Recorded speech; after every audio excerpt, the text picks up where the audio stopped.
Hello and welcome back to Asia Now. In this video, I'll tell you about another foreigner kidnapped in a 1 million peso diamond heist. This time, an Indian businessman targeted, Cebu vlogger arrested once again, an entire community found living underground after that woman went viral crawling out. AirAsia has been ordered to shut down in the Philippines. Find out why. Pourquoi?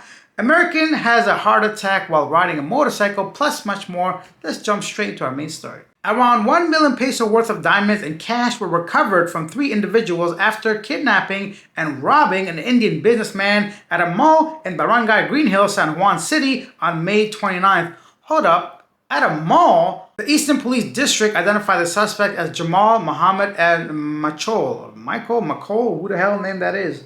Macklemore. They were arrested inside their house in Barangay 807 San Andres Bukid in Santa Ana, Manila. Based on the police report, the victim was eating at a restaurant outside the Green Hills Shopping Center at around 8:40 p.m. when the suspects approached and forcibly dragged him into their vehicle, taking all of his belongings. The suspect brutally beat the victim and threatened to take his life before leaving him for a dead basically along the road in Barangay Santa Lucia. He was later discovered by concerned citizens who brought him to the police station. A special investigation team was formed by the police to track down and apprehend the suspects. Eventually, the team was able to pinpoint the suspect's location and launched a police operation against them, which led to their arrest. The operatives were able to recover 30 pieces of Ziploc sealed plastic sachet containing diamonds and diamond certificates, cash amounting to 130,000 pesos, 3 cell phones, 2 wristwatches, pieces of jewelry, and 4 wallets. They also revealed that the whereabouts of their getaway vehicle, which was later recovered in Santa Maria, Bulacan. The suspects were charged with robbery before the San Juan prosecutor's office. Police were quoted saying, "May this incident serve as a stern warning to all lawless elements. The 3,000-strong men and women of Eastern Police District will hold no punch against criminal activities in our jurisdiction." A few things to kind of go over here. Number one, the sheer, I don't know what that is. I guess stupidity, the brazen attack on this dude grabbing him from a restaurant while he was eating. How did he even know they had that much money, jewelry, diamonds on him? Why this man carrying multiple watches? I guess if he's a jeweler, it makes sense. Anyway, it's good to see that the police were able to locate these men. They didn't just simply say, oh, whatever, try, brush it under the rug. Sweep it under the rug is the term I'm looking for. Also, the fact that he was Indian or whatever, I'm glad they didn't really care whether he was from a certain country or not. This man was also lucky that they basically roughed him up and threw him on the side of the road instead of doing even worse things to him and, ending him, erasing him. YouTube, help me out here. How can I say it without getting demonetized? And then, Cebuana vlogger arrested again for alleged domestic abuse. Popular Cebuana content creator Ronnie Swan, also known as Boy Tapang, was arrested again on May 30th in Cebu City. Authorities say the arrest was related to a case filed under Anti-Violence Against Women and Children Act. Swan surrendered to the police and was released after posting a 72,000 peso bail. This marks the second time he's faced similar charges. His first arrest happened last April, but the case continued despite the initial complaint being withdrawn. Police say the latest charges were filed by a female vlogger. Swan, who has over 5 million followers on Facebook, denies all allegations. Let's wait to see what the result of the case is before we start ruining this man's life. Although I never would, support this kind of behavior towards a female especially. What are you doing, man? Second time for the same thing. If he did do it, supposedly he's saying he denies all allegations. I would not be surprised if some people just simply bring up charges either to gain monetarily or ruin somebody's life. So not just this dude, but anytime there's like a man and a woman, it's always easy to support the woman, of course, and I think everybody should be heard, but I think it's unfair to ruin someone's life. I think people that claim things that are not true and ruin people's careers or whatever should also have to pay for it. Very rarely do we see anybody actually get penalized, or at least severely enough, when they make false accusations. I'm just speaking general terms. A lot of men have been brought down based off just false allegations, but a lot have committed them too. So before you get all weird in the comment section, I'm just saying it's always best, specifically when it comes to domestic stuff, to wait to see the facts come up before we actually support the woman all the time, 100% of the time. Next up, the Department of Transportation Philippines has ordered the shutdown of the AirAsia Move booking site for allegedly overcharging passengers. Some tickets were priced over 77,000 pesos, far above the regular rates. Authorities say the platform took advantage of travel crisis and may face charges. I'm not sure what kind of charges they're going to face, considering AirAsia as a Malaysian company, maybe under the aviation. There's a whole bunch of stuff. This story has many layers that I'm going to get into maybe in the future on a deep dive. There's just too much to kind of talk about here. Malaysian Airlines, AirAsia came out and said that the Philippines does not have jurisdiction on how they operate. Although I'm not taking any AirAsia or any major airline side, they may be right when it comes to legal terms, and all they're doing, the Philippines, is essentially damaging their own customers, right? You're just taking away one provider, one more option. Given a chance for Philippines Airlines and Cebu Pacific to jack up their prices, considering supply and demand, obviously, right? One more thing they should do is look into Cebu Pacific with those 99 peso fares. I understand it's just a base fare, but that's got to be some kind of false advertising. I still have some beef with them when it comes to, hey, go from here to there for 100 pesos, and then it's like 8,000 pesos. Like, I understand the base fare, but nobody thinks that way. You, the airline, is the only person that can see that entire breakdown of how much something costs before.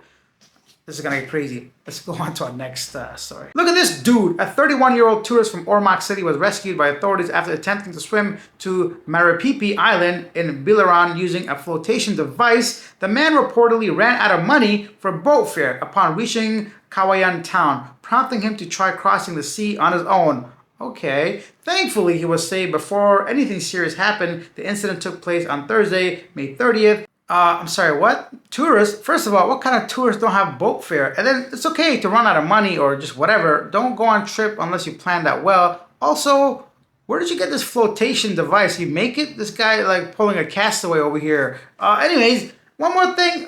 This is kind of bothering me. Like, what are you thinking, man? Like, you can't be swimming that far. Like, come on, man. And you can just put yourself at risk. Also, the lives of the rescuers if they have to come and spend resources and just silly to me. Like, at first I thought it was some kind of like monster coming out of the water, but what do you guys think of this dude traveling or trying to swim? I know there's some great swimmers, but you can't just be swimming across to an island just because you ran out of boat fare. Next up, even more updates of that viral photo of the woman emerging from the Makati sewer led to the discovery of a hidden community living in drains and creeks. The original photographer found around 15 people, including the woman who lived in the area and take on small jobs to survive. They hide in canals and avoid the sun, police, and harassment. The photographer reminded people that they aren't criminals, just vulnerable individuals trying to live with integrity. Yeah, definitely don't make fun of them. I don't think anybody thinks they're criminals. Maybe some do, but it's just it's just such a reminder to everybody that there's some people in real destitute. And this lady got 80,000, but some people even were questioning that. Apparently she wants to open a Sorry store. Yeah, so many of you guys mentioned entire communities living underground in major American cities as well. I'm not surprised. It's just seeing it visually, just a reminder, I guess. How else can someone see it without being visual? Let's go on to Thailand for the next couple of stories. A 56-year-old American man tragically passed away from a heart attack while riding a motorcycle in Phuket, Thailand. He was returning to his hotel with his teenage niece when he experienced chest pain and lost control of the vehicle. Authorities confirmed he had a known heart condition and his family raised no concern. Proper procedures are being followed in coordination with the U.S. Embassy. His 16-year-old niece said that he was claiming chest pains before the incident. Staying in Thailand, Mount Wind Tree Cafe in Nakhon Ratchasima Province, Pak Chong District on Saturday posted a notice on Facebook page asking 2 foreign customers to please come back to collect the overpaid sum of money they have mistakenly transferred to the shop. The price of the drinks was 221 baht and 50 satang. But the two, 50 satang. But the 2 cyclists who patronized the cafe, that's a weird way of saying dined at, I guess is the right way. Anyways, which was located along Highway 3052, transferred 22,150 baht, over $650 US. Instead, they may contact the cafe at whatever number. It's a big tip. You know, I understand Americans like to tip, but that's a whole lot of money unless you provide a very good service or look mighty fine. But if you're one of those 2 people, unlikely, go ahead and get your money back. And then a pair of Algerian pickpockets who frequently target victims at Suvarnabhumi Airport, Thailand, and crowded areas throughout Bangkok have finally been apprehended. Good, you thieves. Next up, Bangkok has been named the world's best city for remote work for digital nomads in a recent ranking by experts at QR Code Generator, which specializes in transforming interactions through quick response technology. Yeah, not very surprising, to be honest. Bangkok for digital nomads is wonderful. I think a close second would be Chiang Mai, but that place does not really have good public transportation, I'll say, and the smoky season and all that stuff. Yeah, what do you think of Bangkok being? I mean, to be fair, I don't usually put too much weight on these surveys, but I'd love to hear your thoughts when it comes to working as a digital nomad in Bangkok. And now it's time for a new segment, Feel Good Stories, or Feel Good Moments, I should say. I don't even know the name of it myself, but here are some of the people that share their Feel Good Moments. Beloyd says, Alex, I have 12 more working days till I retire. Absolutely fantastic. I wish you nothing but happiness in your retirement years. Black Wonder Philippines says, Feel Good Moments. I'm an expat vlogger in Manila. I encounter street beggars regularly. One such guy stood outside 7-Eleven opening the door for customers after I completed my shopping and exited the store. That guy ran after me. He returned my phone, which I had left on the counter. I don't normally tip beggars, but I gratefully tipped this guy. This act gave me hope in light of the many scams stories I've heard in the Philippines. Yeah, I lost my wallet twice and my phone once. All 3 times been returned to me. Wallet in Dumaguete, wallet at the airport, and my phone in IT Park, Sugbo Mercado. The phone was interesting. I didn't really share it because it's embarrassing because I keep losing my stuff. But I was walking back trying to trace my footsteps, and these 2 guys were like, "Are you looking for your phone?" I said, "Yeah." They're like, "We just emailed you," because I leave my email on the case in case somebody. You know what? I could probably show you guys.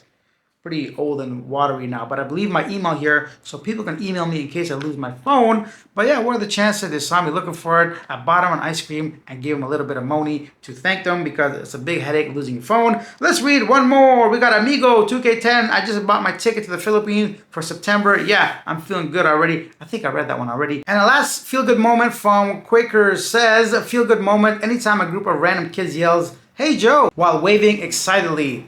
Yes, of course, to be recognized and said hello and smile, that is fantastic. That is our feel good moments. Feel free to share yours. There's a whole bunch coming in, maybe because it's the first moment or the first episode, maybe because we have so many feel good moments, but I'll try to share as many as I can. Now it's time for a segment Yesterday Today, where I read some of the most popular comments regarding our previous video. First, I'd like to thank 2 people who bought me a coffee. Kenneth says, "Hi brother, thank you for all the info from out there. I should be in home Lapu-Lapu in December to see my girl and my little ones. I'll message you so we can go for lunch. You can interview us if you like, or we can just munch and chat. Take care, brother, and be safe as always." Thank you so much, Kenneth. I appreciate that. And Clember says, "Sorry, no cake included, but thanks for the daily updates." And thank you both for those coffees. It does mean a lot to me and does really motivate me to continue making these videos. Now, here are the comments. Open Rank says, "Nah, Vitaly needs to go to prison 3 to 5 years. And Mumu Texas says, "We don't need more people like him in the US, sadly. We have too many." NWCED says, "If Vitaly is released, he will become worse. Remember Johnny Somali? Vitaly has become a multimillionaire by his actions. He won't stop. He's a narcissist and lives for the attention." I could not disagree with any of the things you guys said. We all have our opinions. Yesterday was just basically me trying to make something positive of a very bad situation, especially for Vitaly. But as many of you guys said, he made his bed and he can lay in it. Thanks for watching. I'll see you tomorrow. Bye. Kidnapped for 1 million pesos on a diamond heist. What the shit? Anyways, he's alive. They've been caught. And just another reminder to be safe. Whatever.